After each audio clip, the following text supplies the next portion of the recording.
ಆಕಾಶವಾಣಿ ಪ್ರದೇಶ ಸಮಾಚಾರ ಓದುತ್ತಿರುವವರು ವಿವೇಕಾದಿತ್ಯ ಕನಿಯಾಲ. ಮುಖ್ಯಾಂಶಗಳು: ಹೆಣ್ಣು ಭ್ರೂಣ ಹತ್ಯೆ, ಆರೋಗ್ಯ ಇಲಾಖೆಯಿಂದ ಬಾಲಿಕಾ ಕಣ್ಗಾವಲು ಹಾಗೂ ನೋಂದಣಿ ತಂತ್ರಜ್ಞಾನ ಜಾರಿಗೆ. ಗರ್ಭಕಂಠದ ಕ್ಯಾನ್ಸರ್ ತಡೆಗೆ ಎಚ್ಪಿವಿ ಲಸಿಕೆ ನೀಡಿಕೆ ಆಂದೋಲನ, ಗಣಿ ಬಾಧಿತ ಬಳ್ಳಾರಿ ಜಿಲ್ಲೆಯಲ್ಲಿ ನಾಳೆ ಚಾಲನೆ.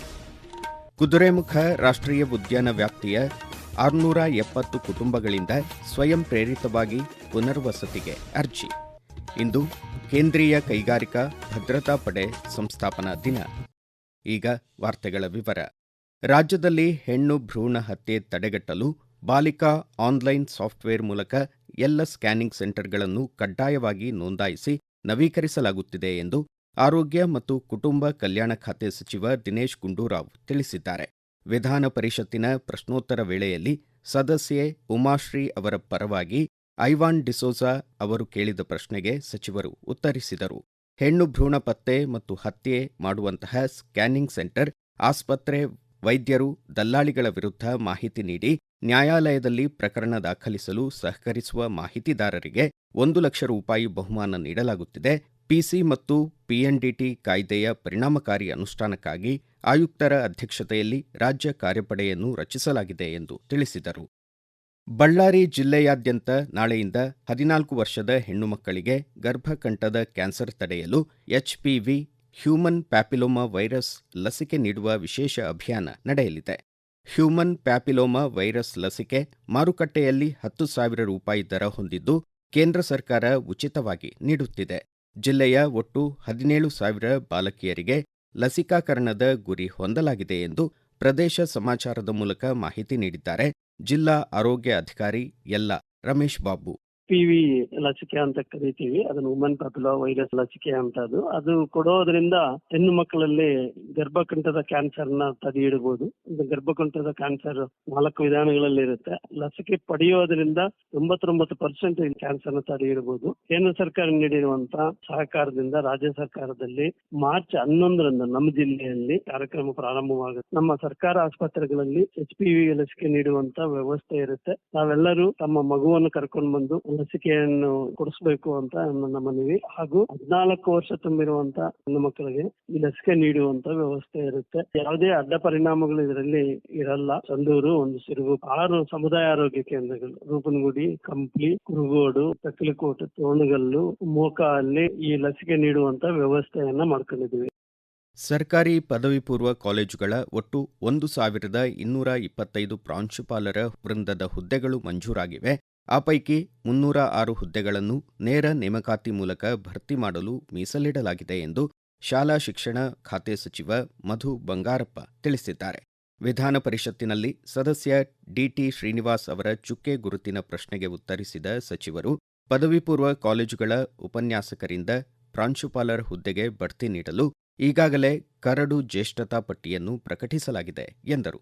ಸೇವಾನಿರತ ಉಪನ್ಯಾಸಕರಿಗೆ ಸ್ಪರ್ಧಾತ್ಮಕ ಪರೀಕ್ಷೆ ಮೂಲಕ 247 ಪ್ರಾಂಶುಪಾಲ ಹುದ್ದೆಗಳಿಗೆ ಆಯ್ಕೆ ಮಾಡಲು ಕರ್ನಾಟಕ ಪರೀಕ್ಷಾ ಪ್ರಾಧಿಕಾರಕ್ಕೆ ಪ್ರಸ್ತಾವ ಸಲ್ಲಿಸಲಾಗಿದೆ ಎಂದರು. ಕರ್ನಾಟಕ ರೇಷ್ಮೆ ಉದ್ಯಮಗಳ ನಿಗಮ ನಿಯಮಿತ 101 ಕೋಟಿ 15 ಲಕ್ಷ ರೂಪಾಯಿ ಲಾಭ ಗಳಿಸಿದೆ ಎಂದು ರೇಷ್ಮೆ ಖಾತೆ ಸಚಿವ ಕೆ. ವೆಂಕಟೇಶ್ ತಿಳಿಸಿದ್ದಾರೆ. ವಿಧಾನಸಭೆ ಪ್ರಶ್ನೋತ್ತರ ಕಲಾಪದಲ್ಲಿ ಶಾಸಕ ಟಿಎಸ್ ಶ್ರೀವತ್ಸ ಅವರ ಚುಕ್ಕೆ ಗುರುತಿನ ಪ್ರಶ್ನೆಗೆ ಉತ್ತರಿಸಿದ ಸಚಿವರು, ಕಳೆದ 3 ವರ್ಷಗಳಲ್ಲಿ ಒಟ್ಟು 3,10,667 ಸೀರೆಗಳು ತಯಾರಾಗಿವೆ. ಸಾರ್ವಜನಿಕರು ಗಂಟೆಗಟ್ಟಲೆ ಸರದಿ ಸಾಲಿನಲ್ಲಿ ನಿಂತು ಮೈಸೂರು ರೇಷ್ಮೆ ಸೀರೆ ಕೊಂಡುಕೊಳ್ಳುತ್ತಿದ್ದು, ಸೀರೆ ಮಾರಾಟವನ್ನು ಸರಳಗೊಳಿಸಲು ಆನ್ಲೈನ್ ಖರೀದಿ ವ್ಯವಸ್ಥೆಗೆ ಕ್ರಮ ಕೈಗೊಳ್ಳಲಾಗಿದೆ ಎಂದರು. ಈಗ ಪ್ರಕಟಣೆ, ನಂತರ ಪ್ರದೇಶ ಸಮಾಚಾರ ಮುಂದುವರಿಯುವುದು.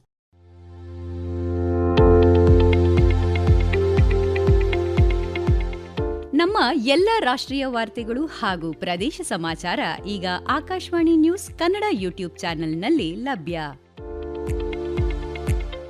ನಮ್ಮ ಎಕ್ಸ್ ಖಾತೆ ಮತ್ತು ಇನ್ಸ್ಟಾಗ್ರಾಂ ಖಾತೆ ಆಕಾಶವಾಣಿ ನ್ಯೂಸ್ ಕನ್ನಡ. ಹೆಚ್ಚಿನ ಮಾಹಿತಿಗಾಗಿ ನಮ್ಮ ಫೇಸ್ಬುಕ್ ಖಾತೆ ಆಕಾಶವಾಣಿ ವಾರ್ತೆ ಕನ್ನಡವನ್ನು ಅನುಸರಿಸಿ.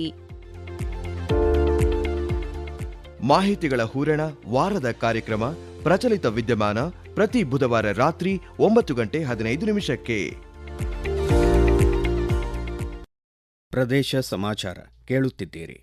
ಅರಣ್ಯ ವ್ಯಾಪ್ತಿಯ ಪುನರ್ವಸತಿ ಯೋಜನೆಗಳಿಗಾಗಿ ಭೂ ಸ್ವಾಧೀನ ಯೋಜನೆಯಡಿ 10 ಕೋಟಿ ರೂಪಾಯಿ ಅನುದಾನ ಕಾಯ್ದಿರಿಸಲಾಗಿದೆ ಎಂದು ಅರಣ್ಯ ಖಾತೆ ಸಚಿವ ಈಶ್ವರ್ ಖಂಡ್ರೆ ತಿಳಿಸಿದ್ದಾರೆ. ವಿಧಾನ ಪರಿಷತ್ ಶಾಸಕ ಶಾಂತಾರಾಮ ಸಿದ್ದಿ ಅವರು ನಿಯಮ 72ರ ಅಡಿ ಮಂಡಿಸಿದ ಸೂಚನೆಗೆ ಉತ್ತರಿಸಿದ ಸಚಿವರು, ಪುನರ್ವಸತಿಗಾಗಿ ಅರ್ಜಿ ಸಲ್ಲಿಸಿದವರ ಪೈಕಿ 356 ಕುಟುಂಬಗಳಿಗೆ ಪುನರ್ವಸತಿ ಕಲ್ಪಿಸಲಾಗಿದೆ. ಒಟ್ಟು 142 ಕೋಟಿ 93 ಸಾವಿರ ರೂಪಾಯಿ ಪರಿಹಾರ ವಿತರಿಸಲಾಗಿದೆ. ಬಾಕಿ 314 ಕುಟುಂಬಗಳಿಗೆ ಪರಿಹಾರ ವಿತರಣೆ ಪ್ರಕ್ರಿಯೆ ಮುಂದುವರೆದಿದೆ ಎಂದು ಸಚಿವರು ಹೇಳಿದರು. ಕುದುರೆಮುಖ ರಾಷ್ಟ್ರೀಯ ಉದ್ಯಾನ ವ್ಯಾಪ್ತಿಯಲ್ಲಿ ಬುಡಕಟ್ಟು ಸೇರಿದಂತೆ ಇತರೆ ಸಮುದಾಯಗಳ ಒಟ್ಟು 1382 ಕುಟುಂಬಗಳು ವಾಸಿಸುತ್ತಿದ್ದು, ಸ್ವಯಂ ಪ್ರೇರಿತವಾಗಿ 670 ಕುಟುಂಬಗಳು ಪುನರ್ವಸತಿ ಬಯಸಿ ಅರ್ಜಿ ಸಲ್ಲಿಸಿವೆ.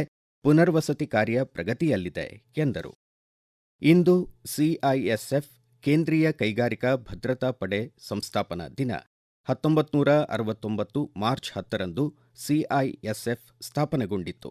ದೇಶದ ಸಾರ್ವಜನಿಕ ಸಂಸ್ಥೆಗಳು, ವಿಮಾನ ನಿಲ್ದಾಣಗಳು, ಕರಾವಳಿ ಬಂದರು ಪ್ರದೇಶಗಳು ಸೇರಿದಂತೆ ದೇಶದ ಪ್ರಮುಖ ಕೈಗಾರಿಕಾ ಕೇಂದ್ರಗಳ ಭದ್ರತೆಯ ಹೊಣೆಯನ್ನು ಈ ಪಡೆ ಹೊತ್ತಿದೆ.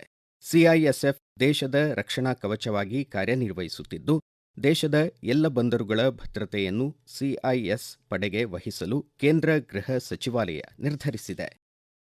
ಗ್ಲುಕೋಮಾ ರಹಿತ ವಿಶ್ವಕ್ಕಾಗಿ ಒಂದಾಗೋಣ ಎಂಬ ಧ್ಯೇಯದೊಂದಿಗೆ ವಿಶ್ವ ಗ್ಲುಕೋಮಾ ವಾರಾಚರಣೆ ಈ ತಿಂಗಳ 14ರವರೆಗೆ ರಾಜ್ಯಾದ್ಯಂತ ಆಯೋಜಿತವಾಗಿದೆ. ಗ್ಲುಕೋಮಾ, ದೃಷ್ಟಿದೋಷ ತಡೆ ಕ್ರಮ ಸೇರಿದಂತೆ ವಾರಾಚರಣೆ ಮಹತ್ವದ ಕುರಿತು ಪ್ರದೇಶ ಸಮಾಚಾರಕ್ಕಾಗಿ ಮಾಹಿತಿ ನೀಡಿದ್ದಾರೆ ಧಾರವಾಡದ ಎಂಎಂ ಜೋಶಿ ನೇತ್ರ ವಿಜ್ಞಾನ ಸಂಸ್ಥೆ ಗ್ಲುಕೋಮಾ ವಿಭಾಗದ ಮುಖ್ಯಸ್ಥ ಡಾಕ್ಟರ್ ಕೃಷ್ಣ ಪ್ರಸಾದ್. ಗ್ಲುಕೋಮಾ ಸದ್ದಿಲ್ಲದೆ ಬರುವ ಅಂಧತ್ವ. ಅದು ವಯಸ್ಸಾದ ಮೇಲೆ ಬರೋದು ಜಾಸ್ತಿ. ಯಾರಿಗಾರು ಅವರ ಕುಟುಂಬದಲ್ಲಿ ಗ್ಲುಕೋಮಾ ಇದ್ರೆ, ರಕ್ತ ಸಂಬಂಧಿಕರಲ್ಲಿ ಗ್ಲುಕೋಮಾ ಇರೋದು ಸಂಭವ ಹೆಚ್ಚಿರ್ತದೆ. ದಪ್ಪ ಕನ್ನಡಕ ಹಾಕ್ತಾ ಇದ್ರೆ, ಸಕ್ಕರೆ ಕಾಯಿಲೆ ಇದ್ರೆ, ಬಿಪಿ ಕಾಯಿಲೆ ಇದ್ರೆ, ಥೈರಾಯ್ಡ್ ಕಾಯಿಲೆ ಇದ್ರೆ, ಅಥವಾ ಯಾವುದೇ ರೀತಿಯ ಸ್ಟೀರಾಯ್ಡ್ ಔಷಧಿಗಳನ್ನು ಉಪಯೋಗ ಮಾಡ್ತಾ ಇದ್ರೆ ಅವರಿಗೆ ಗ್ಲುಕೋಮಾ ಬರೋ ಸಂಭವ ಹೆಚ್ಚಿರ್ತದೆ. ಗ್ಲುಕೋಮಾನಲ್ಲಿ ಕಣ್ಣಿನ ಗುಡ್ಡೆಯ ಒತ್ತಡ ಹೆಚ್ಚಾಗತ್ತೆ. ಅದು ಕಣ್ಣಿನ ನರದ ಮೇಲೆ ಒತ್ತಡ ಹಾಕಿ ನರ ಕ್ರಮೇಣವಾಗಿ ಬಹಳ ನಿಧಾನವಾಗಿ ಅದು ಕ್ಷೀಣಿಸ್ತಾ ಹೋಗ್ತದೆ. ಪಕ್ಕದ ದೃಷ್ಟಿ ಹೋಗಿ ಮಧ್ಯದ ದೃಷ್ಟಿ ಹೋಗ್ಲಿಕ್ಕೆ ಇನ್ನೂ ಸಮಯ ಹಿಡಿಯೋದ್ರಿಂದ ಬಹಳ ಜನಗಳಿಗೆ ಗ್ಲುಕೋಮಾ ಬಂದಿದೆ ಅಂತ ಗೊತ್ತೇ ಆಗೋದಿಲ್ಲ. ನಿಧಾನವಾಗಿ ದೃಷ್ಟಿಯನ್ನ ಕಳ್ಕೋತಾರೆ. ಗ್ಲುಕೋಮಾನಲ್ಲಿ ಹೋದ ದೃಷ್ಟಿ ಮತ್ತೆ ಬರೋದಿಲ್ಲ. ಉಳಿದ ದೃಷ್ಟಿಯನ್ನಷ್ಟೇ ಉಳಿಸ್ಲಿಕ್ಕೆ ನಮಗೆ ಸಾಧ್ಯ ಇದೆ. 40 ವರ್ಷದ ನಂತರ ವಾರ್ಷಿಕ ಒಂದು ತಪಾಸಣೆ. ಈ ಅನಗತ್ಯ ಅಂಧತ್ವಕ್ಕೆ ಒಂದು ಮುಕ್ತಿ ಹಾಡೋಣ. ಬೆಳಗಾವಿ ಜಿಲ್ಲೆ ಬೈಲಹೊಂಗಲದ ಡಾಕ್ಟರ್ ರಾಮಣ್ಣವರ್ ಚಾರಿಟೇಬಲ್ ಟ್ರಸ್ಟ್ನ ಅಧ್ಯಕ್ಷರಾಗಿದ್ದ ಡಾಕ್ಟರ್ ಸುಶೀಲಾದೇವಿ ಬಸವಣ್ಣಪ್ಪ ರಾಮಣ್ಣವರ್ ನಿನ್ನೆ ನಿಧನರಾಗಿದ್ದಾರೆ. ಅವರಿಗೆ 101 ವರ್ಷ ವಯಸ್ಸಾಗಿತ್ತು. ಮೃತರ ಅಂತಿಮ ಇಚ್ಛೆಯಂತೆ ಕೆಎಲ್ಇ ಶ್ರೀ ಬಿಎಂ ಕಂಕಣವಾಡಿ ಆಯುರ್ವೇದ ಮಹಾವಿದ್ಯಾಲಯಕ್ಕೆ ದೇಹದಾನ ಮಾಡಲಾಗಿದೆ. ಇಂದು 12 ಗಂಟೆಗೆ ಪಾರ್ಥಿವ ಶರೀರವನ್ನು ಕುಟುಂಬಸ್ಥರು ಹಸ್ತಾಂತರಿಸಲಿದ್ದಾರೆ. ಕೆಎಲ್ಇ ಸಂಸ್ಥೆಯ ಗೌರವ ಕಾರ್ಯಾಧ್ಯಕ್ಷ ಪ್ರಭಾಕರ ಕೋರೆ ಸೇರಿದಂತೆ ಅನೇಕ ಗಣ್ಯರು ಸಂತಾಪ ಸೂಚಿಸಿದ್ದಾರೆ. ಸಂವಿಧಾನ ಶಿಲ್ಪಿ ಬಿಆರ್ ಅಂಬೇಡ್ಕರ್ ಅವರ ಸಾಮಾಜಿಕ ಚಿಂತನೆಗೆ ನಮನ ಅರ್ಪಿಸುವ ಭೀಮಗಾಯನ ಕಾರ್ಯಕ್ರಮ ಇಂದು ಬೆಳಗ್ಗೆ 11:30ಕ್ಕೆ ಕಲಬುರಗಿಯ ಎಸ್ಎಂ ಪಂಡಿತ್ ರಂಗಮಂದಿರದಲ್ಲಿ ಆಯೋಜಿತವಾಗಿದೆ. ವಾರ್ತಾ ಮತ್ತು ಸಾರ್ವಜನಿಕ ಸಂಪರ್ಕ ಇಲಾಖೆ ಆಯೋಜಿಸಿದ ಈ ಕಾರ್ಯಕ್ರಮವನ್ನು ಜಿಲ್ಲಾ ಉಸ್ತುವಾರಿ ಸಚಿವ ಪ್ರಿಯಾಂಕ್ ಖರ್ಗೆ ಉದ್ಘಾಟಿಸಲಿದ್ದಾರೆ. ಕಲಬುರಗಿ ದಕ್ಷಿಣ ಶಾಸಕ ಅಲ್ಲಮಪ್ರಭು ಪಾಟೀಲ್ ಅವರು ಅಧ್ಯಕ್ಷತೆ ವಹಿಸಲಿದ್ದಾರೆ. ಕೊನೆಯಲ್ಲಿ ಮತ್ತೊಮ್ಮೆ ಮುಖ್ಯಾಂಶಗಳು. ಹೆಣ್ಣು ಭ್ರೂಣ ಹತ್ಯೆ, ಆರೋಗ್ಯ ಇಲಾಖೆಯಿಂದ ಬಾಲಿಕಾ ಕಣ್ಗಾವಲು ಹಾಗೂ ನೋಂದಣಿ ತಂತ್ರಜ್ಞಾನ ಜಾರಿಗೆ.